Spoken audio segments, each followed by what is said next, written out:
East. As Terry Milewski reports, people on Canada's west coast say it's as if they fell right off the map, literally. Beautiful BC is miffed about the budget, and don't forget the beautiful part. Some people back east do seem to forget that sometimes. The Minister of Finance, for example, he's from Ontario. From the majestic peaks of the Rocky Mountains to the rugged shores of Newfoundland and Labrador, many of the most beautiful places on earth are in Canada.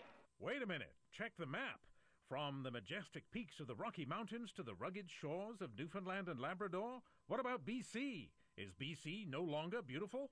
What have they got against the West, and why have they chosen to punish British Columbia on so many fronts?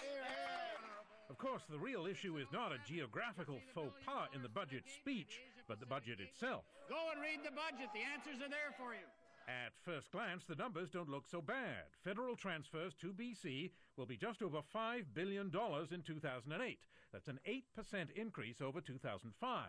But Quebec is a poorer province, so its transfers will be over $16 billion, and that's up 34% over the same period. This is more about politics in Quebec and central Canada than it is about strategic importance for British Columbia and Canada. So, yes, we are very disappointed. It feels like Mr. Harper is so fixated on Quebec and Ontario right now that he has left British Columbia completely behind. The Prime Minister says no, BC is getting billions in special funding, although it is spread out over several years. Pacific Gateway, $1 billion to the Pacific Gateway. You've got the Brain Institute, you've got $1 billion from last year to the Pine Beetle. You've got $4 billion in infrastructure and other investments going to British Columbia in the next 4 years. Of course, it'd be news if the provinces did not want more from a federal budget. But getting more isn't easy, and being beautiful won't help, even if the finance minister notices. The fact is that BC does not have the electoral clout that Quebec has, and sometimes it shows. Terry Milewski, CBC News, Vancouver.